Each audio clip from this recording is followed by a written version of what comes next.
সকলেই কেমন আছেন? আশা করি সকলেই ভালো আছেন। আলহামদুলিল্লাহ আমি ভালো আছি। আজকের নতুন একটা ব্লগ নিয়ে চলে আসলাম। তো আমি তো ভালোই ভাবছিলাম, কারণ দেখেন ইসামতির গাঙের ভিউটা দেখেন। আমি লাস্টে ফাইসা গেছি ভাই ওগের হাতে আইসি, আর ওগের হাতে আর কোন দিন আসবো না। দেখেন আমাকে লাস্টের টুক দেখেন, আমি তো ভালোই যাতেছিল, পোস্ট মাস দিয়েছিলাম আর আমি লাস্টের টুক দেখলে আপনারা চোখ দিয়ে পানি বেয়ে গিলে সম্ভব। ও জুয়েল একজন আরামে নৌকা চালাতেছে আর আশিক একজন আরামে ঘুম পাড়তেছে। আমার দ্বারা এই যে সাপ পোয়া কামড়তেছে, আমার পা কেটে গেছে দুই জায়গা, এই ব্রিজ উড়ানো কি লেওয়া সম্ভব? দেন সাহেবের মতো কিভাবে নৌকা চলতেছে আরামে আরামে, মনে হয় যে শিশু বাচ্চা কিরম ভাবে ঠেলতেছে নৌকা।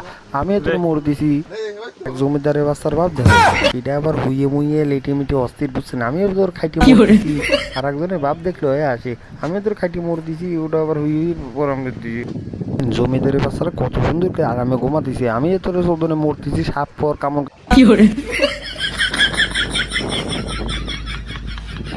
গাইস ভিডিওটা কেমন লাগলো? বিনোদন লিলে ভালো লাগলে কিছু মনে করবেন।